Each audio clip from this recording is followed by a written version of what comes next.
श्री सद्गुरुदेव भगवान की जय। श्री मौनी बाबा भगवान की जय। शिवोहम शिवोहम शिवोहम। गुरु गीता के इस विस्मयकारी सुफल को भगवान सदाशिव कहते हैं काल मृत्यु भयहरं सर्व संकटनाशनम यक्ष राक्षस भूतानां चौर व्याघ्र भयापहम महाव्याधिहरं सर्वं विभूति सिद्धिदं भवेत् अथवा मोहनं वश्यं स्वमेव जपेत् सदा। गुरु गीता का जप काल एवं मृत्यु के भय का हरण करने वाला है। इससे सभी संकटों का नाश होता है। इतना ही नहीं, इससे यक्ष राक्षस भूत चोर एवं व्याघ्र आदि के भय का भी हरण होता है। इसके जप से सभी व्याधियां दूर होती हैं, सभी सिद्धियों एवं अलौकिक शक्तियों की प्राप्ति होती है। यहाँ तक कि इस गीता को स्वयं जपने से सम्मोहन वशीकरण आदि की शक्ति स्वतः ही प्राप्त हो जाती है। गुरु विद्या के दार्शनिक रहस्य यौगिक रहस्य तो अद्भुत हैं ही, इसके काम प्रयोग भी विलक्षण हैं, जिनका मूल स्रोत है शिष्य की श्रद्धा आस्था और उपयुक्त विधि विधान।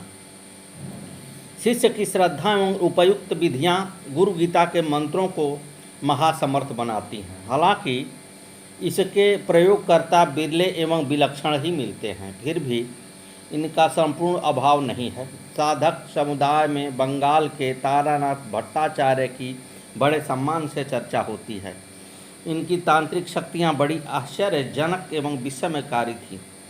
तंत्र साधना होने के बावजूद भट्टाचार्य महाशय पंचमाकार के स्थूल प्रयोग से कोसों दूर थे। उन्होंने सारे जीवन में कभी भी मांस मद्य एवं मीन को नहीं छुआ। सभी स्त्रियों के प्रति उनका मातृभाव था।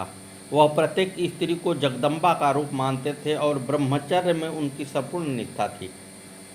वह शमशान भी जाते थे और शव साधना भी करते थे, किंतु इस दोनों साधनाओं के प्रति भी उनकी विशेष दृष्टि थी। शमशान वह इसलिए जाते थे क्योंकि वहाँ बैठने से उन्हें वैराग्य का स्मरण होता था। भगवान महाकाल एवं भगवती महाकाली की लय लीला का प्रत्यक्ष बोध होता था। वह कहा करते थे, शमशान से अधिक पावन साधना भूमि भला और कहाँ होगी, जहाँ दैहिक आकार परमाणुओं में रूपांतरित होते हैं। सृष्टि के विगणन एवं लय की प्रभु लीला को और कहीं बैठकर सही रीत से नहीं जाना जा सकता। शव साधना के बारे में उनका कहना था कि सच्चा साधक वह है जो अपनी देह को शवपीठ के रूप में अनुभव कर ले। सामान्य जीव की देह तो चाहत एवं वासनाओं का खेल चलता है, पर साधक को इन सब से दूर हो जाता है। वह अपनी जीवित देह को भी वैराग्य के महातप में शव के रूप में अनुभव करता है। प्रतिफल उसकी यह अनुभूति रहती है कि वह स्वयं शव है और इसमें चल रही चित्त शक्ति की महालीला का वह साक्षी है। तारानाथ भट्टाचार्य की जो साधना स्थिति थी उसे बिरले साधक प्राप्त कर पाते हैं, लेकिन स्वयं तारानाथ अपनी सारी शक्तियों एवं सिद्धियों का उद्गम गुरु गीता को मानते थे। इसके काम एवं तांत्रिक प्रयोग से उन्हें विशेषज्ञता हासिल थी। ऐसे ही एक प्रसंग में उन्होंने तंत्र दर्शन के महाचार्य पंडित गोपीनाथ कविराज को एक घटनाक्रम बताया।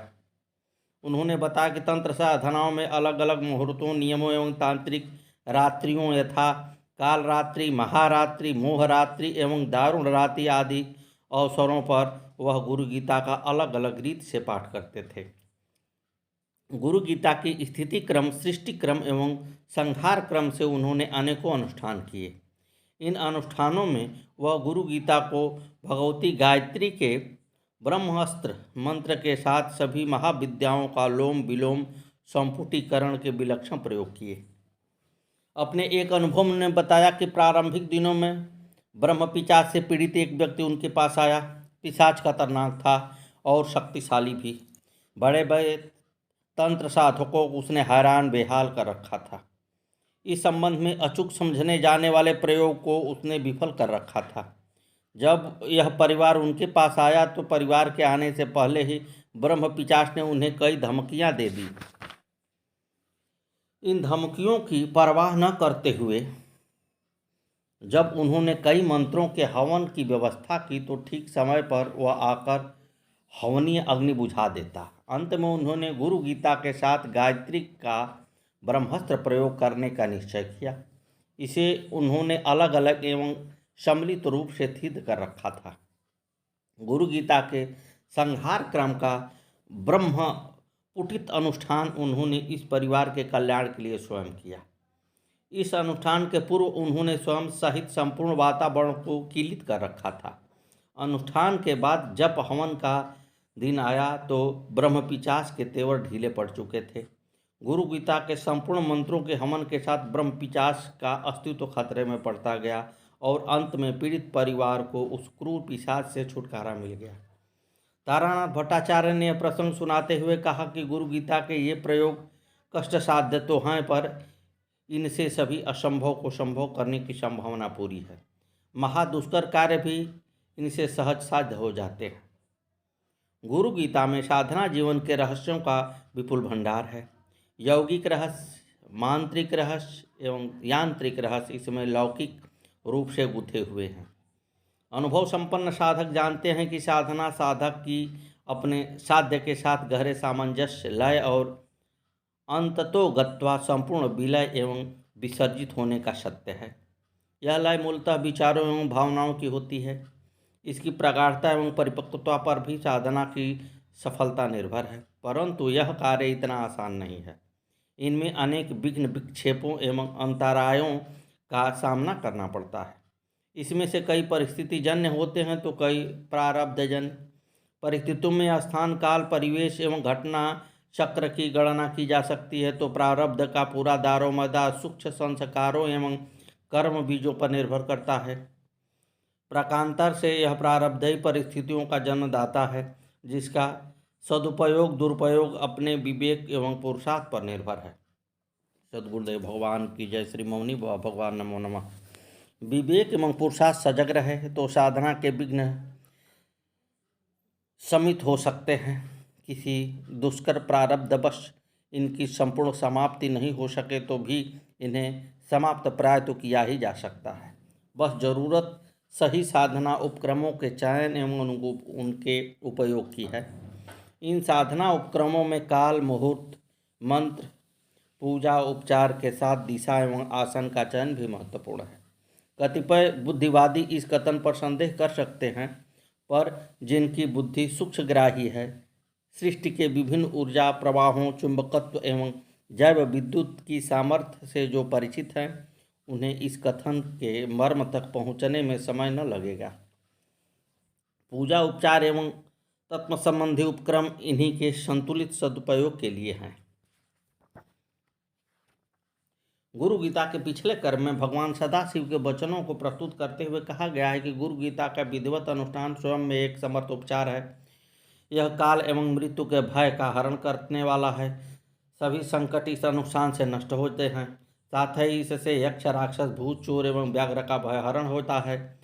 इसके जब से न केवल व्याधियाँ दूर होती हैं बल्कि सभी सिद्धियाँ और अलौकिक शक्तियों की प्राप्ति होती है।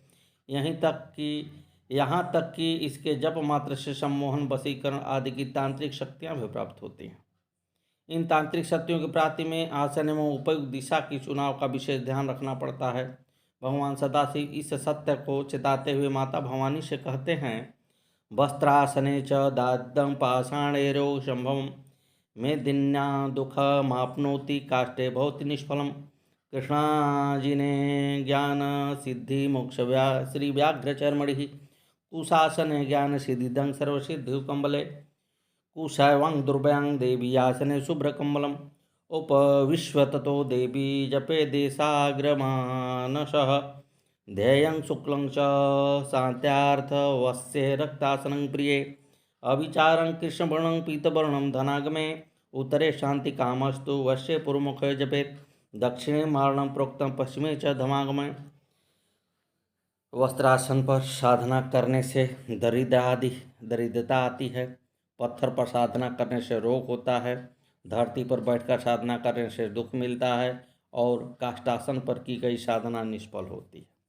काले हिरण की चर्म पर साधना करने से ज्ञान की प्राप्ति होती है। व्याघ्रचर्म पर साधना करने से मोक्ष की प्राप्ति होती है।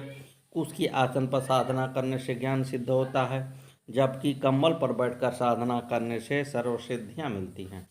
भगवान शिव कहते हैं, हे देवी, इस गुरु गीता का स्वाध्याय कुश के आसन पर, दूब के आसन पर अथवा श्वेत कंबल के आसन पर बैठकर करना उचित होता है। शांति प्राप्ति के लिए श्वेत आसन पर, वशीकरण के लिए रक्तवर्ण आसन पर, सम्मोहन के लिए काले आसन पर एवं धन प्राप्ति के लिए पीले आसन पर बैठकर साधना करना चाहिए। इस क्रम में उत्तर दिशा शांति कार्यों के लिए, पूर्व दिशा वशीकरण के लिए, मारण कर्म के लिए दक्षिण दिशा एवं धन प्राप्ति के लिए पश्चिम दिशा उपयुक्त मानी गई है। गुरु गीता के इस महामंत्र में रहस्यवाणी उनके लिए अति उपयोगी है जो साधना विज्ञानों पर विशेष अनुसंधान के उत्सुक हैं। इसकी वैज्ञानिकता को वे अपने प्रयोग से चरितार्थ कर सकते हैं। इस संदर्भ में महाराष्ट्र के संत वामन पंडित का प्रसंग बड़ा ही मर्मस्पर्शी है। वामन पंडित समर्थ रामदास के समकालीन थे। उनका जन्म बीजापुर में हुआ था एवं विद्याध्ययन काशी में हुआ। काशी में रहते ही भगवान विश्वनाथ की कृपा से इनकी साधना रुचि तीव्र हुई, परंतु साधना की तीव्र इच्छा के बावजूद इनका संकल्प बार बार टूट जाता था। मन भी सदा अशांत रहता। समझ में नहीं आ रहा था कि क्या करें। कई बार तो ये अपनी स्थिति से इतना खिन्न हो जाते कि अंतस्थ हताशा से भर जाता। मन सोचता कि जो जीवन उद्देश्य प्राप्ति में निरर्थक है उसे रखकर ही क्या करें। इस निराशा के कुहासे में कोई मार्ग नहीं सूझता था। जब तो करते पर मन न लगता। साधना बार बार भंग हो जाती। फिर एक संकल्प दीर्घकाल तक न चल पाते। 1-2 दिन में ही इनकी इतिश्री हो जाती। कुछ प्रारब्ध भी विपरीत था और कुछ निराशा का असर। इनका शरीर भी रोगी रहने लगा। आखिर एक दिन इनका धैर्य विचलित हो गया और इन्होंने सोचा कि आज अपने आप ही माँ गंगा में समर्पित कर देंगे। सद्गुरुदेव भगवान की जय। श्री मौनी बाबा भगवान नमो नमः। आगे की कथा कल। श्री सद्गुरुदेव भगवान आए नमो नमः। श्री मौनी बाबा भगवान आए नमो। सद्गुरुवे नमः। सद्गुरुवे नमः। सद्गुरुवे नमः। सद्गुरुवे नमः।